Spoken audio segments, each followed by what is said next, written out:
Estou lendo um estudo acerca de Amós a partir do capítulo 1, versículo 3 a 2:16. Essa seção é formada por 8 oráculos breves, constituídos de mensagens de juízo, inicialmente contra as nações vizinhas de Israel, e depois, no final, uma palavra mais longa e ampla de condenação sobre a própria nação de Israel. Cada um dos oráculos contém uma estrutura básica com a fórmula do mensageiro na introdução. Assim diz o Senhor, seguida de acusação, depois do anúncio do juízo, e concluindo com a fórmula do mensageiro, diz o Senhor. Cada acusação também começa com a fórmula que consiste nas palavras por 3 transgressões, e ainda mais por 4. Não anularei o castigo. Esse tipo de dito numéricos crescentes ocorre em diversos lugares da Bíblia. E aí tem as referências. Uma série de expressões semelhantes pode ser encontrada em outros textos fora da literatura bíblica. Essas formas de sequências numéricas são uma maneira dramática de dar destaque a algum elemento e também artifícios pelos quais uma série de itens pode ser organizada em sequências de uma ideia específica. Amós usa a fórmula para focalizar a atenção no item final. Ele não enumera os primeiros 3, mas vai diretamente ao 4. Aquele que no contexto era, por assim dizer, a gota que faria o juízo de Javé transbordar sobre a nação. Acerca dessa fórmula, W.M. Roth, Numerical Sequences X. O juízo nesses oráculos é inevitável. Aliás, a base de toda a mensagem de Amós é a certeza de que Javé já iniciou o castigo sobre aqueles que se rebelaram contra ele. A ideia da rebeldia está implícita na palavra que Amós usa para transgressões. A tradução na NVI não consegue dar expressão a todo o significado dessa palavra. A transgressão indica a violação de leis morais, mas a palavra implica essencialmente um insulto à autoridade e indica rebelião e revolta. Pode-se dizer quase que a palavra é um termo político mais do que religioso, mas ao mesmo tempo expressa o que está no centro do conceito bíblico de pecado. O que na esfera humana é uma rebelião contra um senhor terreno, em termos bíblicos se torna rebelião contra a autoridade e a soberania de Deus. O que é significativo nessa profecia é que Amós está estendendo o conceito do governo de Javé, além do seu povo da aliança, para todas as nações. Deus é retratado como o rei do seu mundo, que julga o pecado e a injustiça independentemente de onde ocorram. Ele governa todas as nações, incluindo seu povo da aliança. Então, estão debaixo da sua autoridade. Essa é a mensagem que Amós traz. Javé é o Senhor soberano da história e está na iminência e traz as nações pecaminosas para debaixo do seu juízo. Os pecados de Damasco, 1, do 3 ao 5. Damasco representa aqui a Síria, a maior dos reinos arameus, situado a nordeste de Israel. Foi um dos principais adversários nas incessantes guerras limítrofes que ocorreram entre os séculos 9 e 8, acerca de todo esse período. Esse oráculo específico contém mais detalhes históricos do que qualquer dos outros e parece referir-se a uma campanha militar específica. Depois prossegue mencionando pessoas e lugares particulares no anúncio do juízo. Só conhecemos um Azael de Damasco, tanto de registros sírios e assírios quanto de hebreus. Ele governou entre aproximadamente 842 e 800 a.C., fundando a dinastia mencionada aqui como Casa de Azael. O filho que o sucedeu foi Ben-Hadad III, 2 Reis 13:3, e ele provavelmente é o Ben-Hadad mencionado neste versículo. O nome é quase certamente o nome de coroação, significando filho de Haddad, o antigo deus da tempestade daquela região. A expedição militar contra Gileade provavelmente novamente é registrada em 2 Reis 3, de 3 ao 7.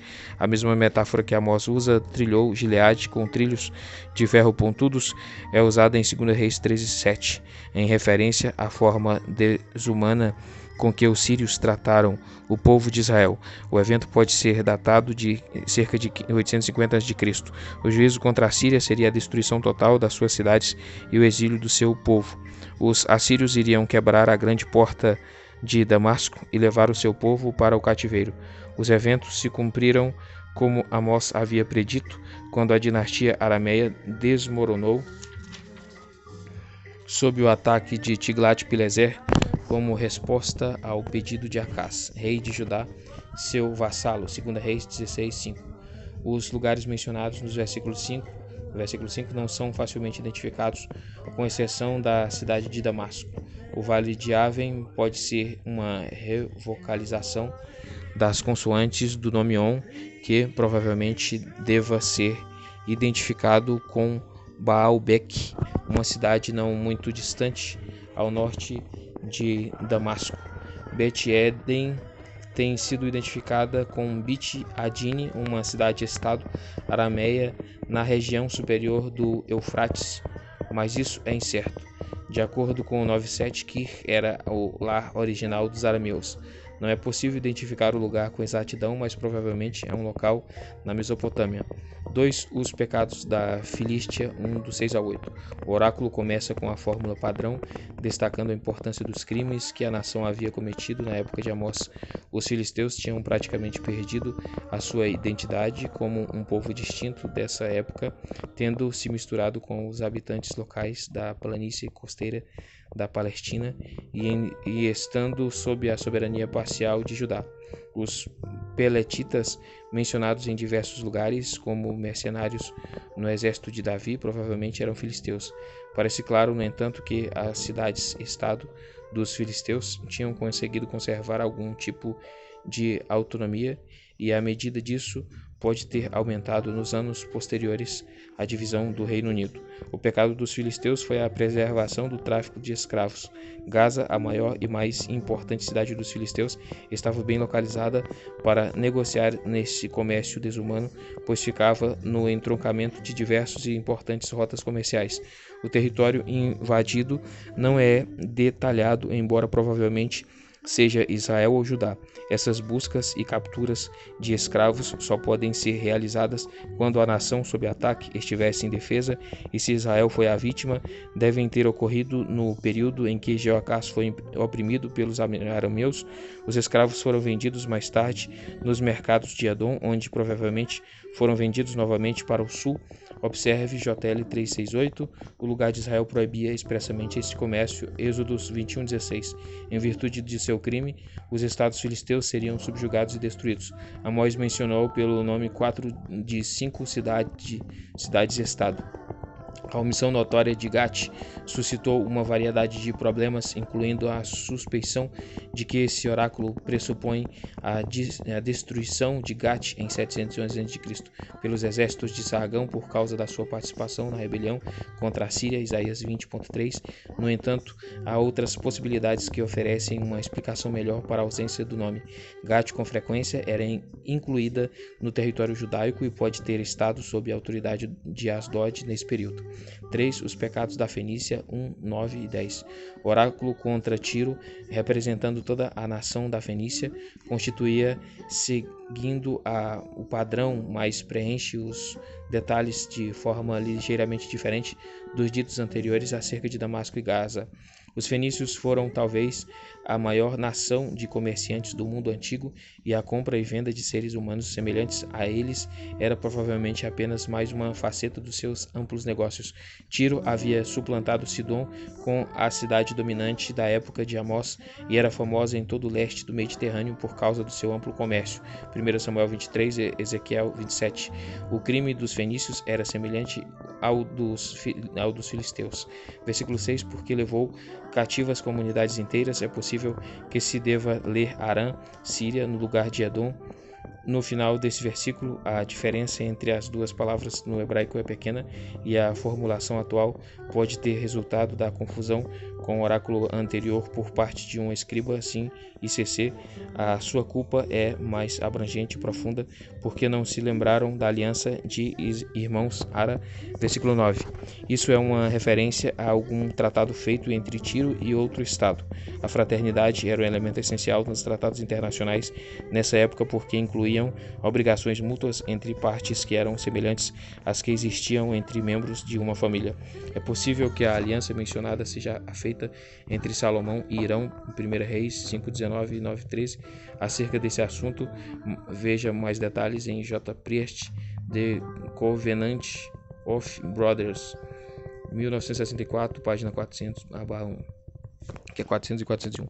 O castigo que estava prestes a cair sobre Tiro era idêntico ao de Gaza. O castigo de Deus também, dessa vez, seria executado por agentes humanos. 4. Os pecados de Edom. 1:11 e 12. Com o oráculo contra Edom, a série se dirige para a região a sudeste de Israel. A nação de Edom estava situada ao longo da Arabá, ao sul do extremo inferior do Mar Morto. Em toda a história dos tempos bíblicos, Edom esteve intimamente envolvido com a vida de Israel e sempre foi considerado um dos seus inimigos hereditários. O profeta destaca Temã, possivelmente uma cidade no sul, e Bosra, um centro importante no norte, talvez a capital, Gênesis 36 e 33, para menção especial mostrando que o juízo de Deus vai cair sobre toda a terra de norte a sul, versículo 12. O pecado de Edom foi contra o seu irmão, versículo 11, é uma referência clara a Israel. O parentesco entre Jacó e Esaú é sublinhado nas histórias patriarcais, e Edom é citado com frequência como irmão de Israel, Números 20.14, Deuteronômios 2.4, Obadias 10:12 e Malaquias 1:2. A acusação afirma expressamente que Edom se negou a ter compaixão e perseguia seu irmão implacavelmente e com ira incessante, perpetuando para sempre a sua ira. Versículo 11. A sua hostilidade, sem dúvida, foi demonstrada nos constantes conflitos fronteiriços. O crime especial é a violação das obrigações de parentesco, e o problema surge em relação ao período que está em vista. Edom esteve sob forte controle de Judá desde o tempo de Davi até o reinado de Uzias, exceto por um breve período do reinado de Jeorão. Confira 850 a.C., portanto é difícil encaixar um retrato de hostilidade vingativa contínua nesse período, embora Amós possa ter se fundamentado em tradições que se perderam com respeito à conduta de Edom durante a luta anterior pela independência. Por outro lado, há inúmeros textos no Antigo Testamento que estão associados especificamente à conduta de Edom contra Judá no período que seguiu imediatamente o exílio, Obadias 10:12 e Lamentações 4:21 e 22. É interessante observar que Obadias destaca precisamente o mesmo ponto de Amós, que Edom traiu as obrigações de parentesco com relação a seu irmão Judá. É possível que os textos do Antigo Testamento que falam da inimizade de Edom também venham do mesmo período, Isaías 34:5, Jeremias 49:7, Joel 3:19 e Salmos 137:7.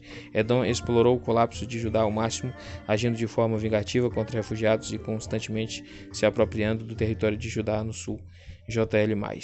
5. Os pecados de Amon, 1:13 a 15. O reino de Amon estava situado a leste do Jordão, com Moabe ao sul e Gileade ao norte, ocupando grande parte do que é hoje a Jordânia. Em certa época, Amon pertenceu ao Império Davídico, mas se tornou independente com rei próprio logo após a morte de Salomão.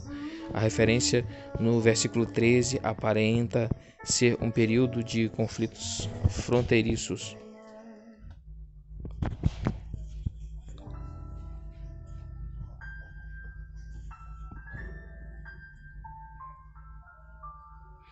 Em que o propósito era... eu pulei aqui.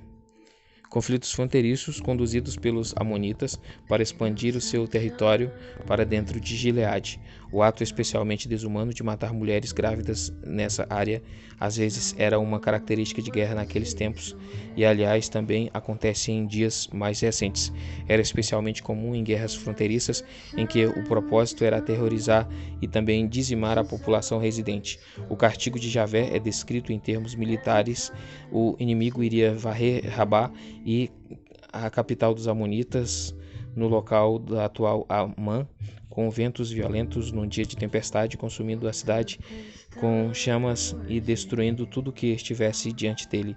Os conceitos de tempestade e vendavais com frequência são combinados nas descrições proféticas das catástrofes que anunciariam o juízo de Javé, Jeremias 23:19, e Oséias 13:15, etc. A tempestade de Javé é a forma que vai assumir a sua ira contra os seus inimigos, e o juízo assim assume a forma do iminente dia de Javé, mais detalhes em 5:18-20, considerado aqui não em termos escatológicos, mas como um evento específico no qual Deus traz a guerra como castigo catastrófico sobre toda a área. O resultado seria que tanto o rei quanto a sua corte iriam para o exílio. 6. Os pecados de Moabe. A terra de Moabe estava situada a leste do Mar Morto e a fronteira com Israel não era fixa, embora o rio Arnon fosse geralmente considerado o limite. O ponto de interesse da condenação de Moabe é que o crime não tinha nada que ver com Israel. Moabe é condenado porque ele queimou até reduzir a cinzas os ossos do rei de Edom, versículo 1. As circunstâncias históricas exatas deste ato não podem ser determinadas e a natureza do crime também é um tanto obscura. É provável, no entanto, que os moabitas tenham profanado um túmulo real em Edom, 2 Reis 23:16. Roubo e profanação de túmulos eram crimes especialmente desprezíveis, pois se dava muita importância ao descanso de um morto no lugar de sepultamento da família. Os moabitas, por outro lado, podem ter capturado um rei edomita e, depois de o terem morto, queimaram seu corpo até que os seus ossos estivessem calcinados.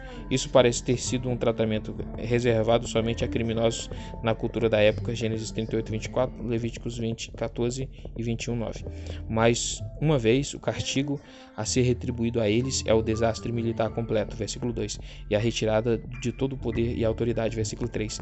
É interessante observar que a segunda parte do versículo 2 é composta de palavras fortes extraídas do vocabulário da batalha, e ela evoca todo o tumulto e barulho de um exército no meio de um ataque, incluindo os gritos de guerra. A trombeta shofar era o chifre de carneiro usado para tocar o alarme ou anunciar o ataque. O governante de Moabe e os líderes do povo vão ser exterminados. Amós usa a palavra governador, shofet, aqui em vez de rei. A palavra talvez seja somente um sinônimo do rei nesse contexto, mas normalmente parece ter sido reservada para líderes civis de posição inferior, com os juízes da Confederação Israelita, cuja tarefa era garantir a justiça e resolver disputas judiciais. É possível que o uso do termo indique que Moabe tenha pago tributos a outro estado nessa época, talvez até mesmo a Israel. Observe o comentário vago de 2 Reis 14:25. A importância real dessa seção está no fato de que Amós sinaliza a Israel que o seu Deus é o Deus de toda a terra, aquele que estava profundamente interessado em todos os povos e castiga o pecado, não importa onde ocorra. Ele estava interessado, portanto, não somente em Israel e nos que o importunavam, mas também nos relacionamentos entre todos os estados e nações.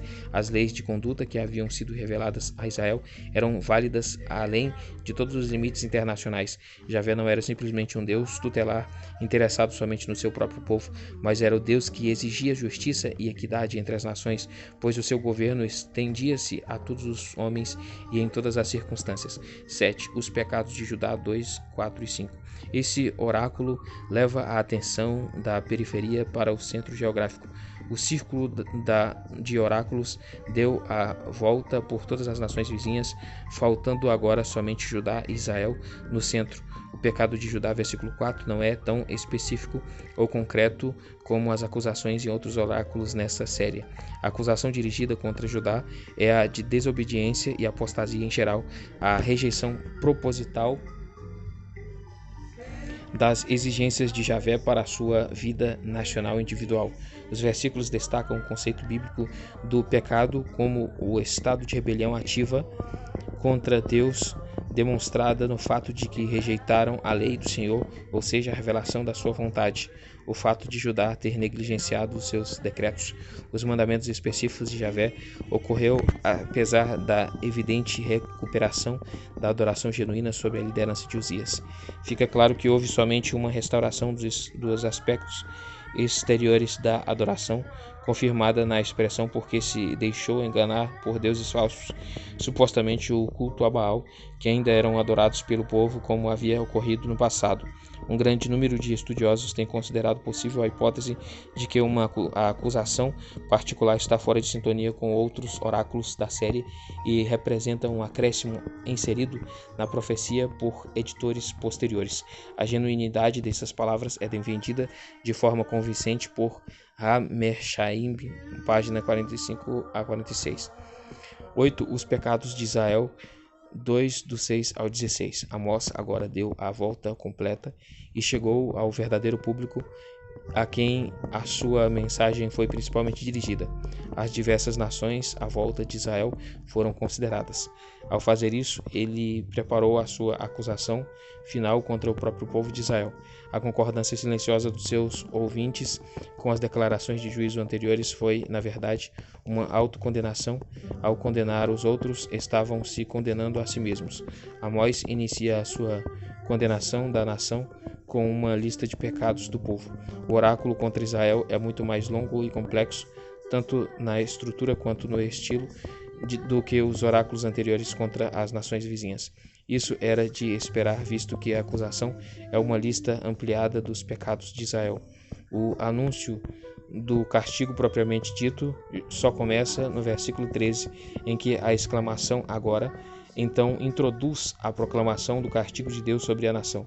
A acusação começa com uma referência à escravidão, versículo 6, e um comentário mordaz ao estado dos tribunais de justiça que já não ministravam a justiça imparcial. A situação imaginária do versículo 6 pode ser a da venda de um devedor insolente para pagar as suas dívidas acumuladas. Observe Levíticos 25:39, 2 Reis 4:1 e Neemias 5:5. Numa terra em que a seca era algo comum e a ferrugem e os gafanhotos causavam destruições frequentes, um empréstimo de proporções maiores era com frequência a única forma de manter ativa a agricultura familiar. Uma vez com dívidas, no entanto, não era tarefa fácil sair dessa situação. Os juros eram exorbitantes e muitos israelitas eram forçados a se vender como escravos para poder pagar as dívidas acumuladas. O termo traduzido por prata significa simplesmente dinheiro, possivelmente uma quantia insignificante. A expressão paralela, um par de sandálias, pode ser uma expressão idiomática que denominava a transferência regular de terras, sendo uma referência ao fato de que o homem era vendido ou por dinheiro ou por terra. Por outro lado, as expressões podem significar nada mais do que o fato de que os juízes em Israel